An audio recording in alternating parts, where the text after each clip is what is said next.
Magandang umaga mga igan, na perwisyo ang maraming pasahero matapos ang biglang buhos ng malakas sa ulan sa malaking bahagi ng Metro Manila kagabi. At narito ang report.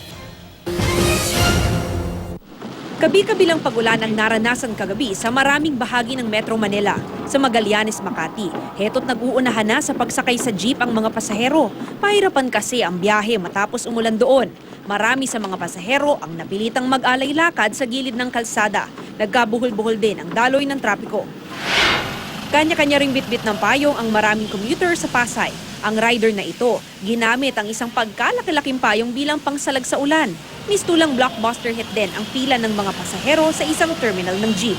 Sa lakas ng pagulan sa maraming kalsada sa lungsod, maswerteng hindi binaha ang mga daanan doon. Sa kabila ng matinding pagulan, ilang LRT commuter naman sa Katipunan ang napilitang tumakbo dahil sa wala silang dalang payong. Hindi naman naapektuhan ng pagulan ang trapiko sa Katipunan Avenue at sa CP Garcia Avenue. Pero nagdulot ng pagbagal sa daloy ng mga sasakyan ang pagulang naranasan sa Elliptical Road. Nakaranas din ng matinding pagulan ng Timog Avenue.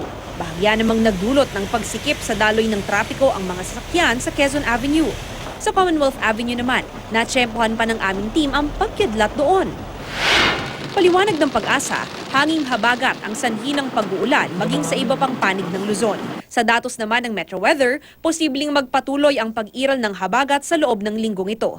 Ang ulan o thunderstorm ay higit na mararanasan sa hapon at gabi. Para sa unang balita, Mav Gonzalez reporting.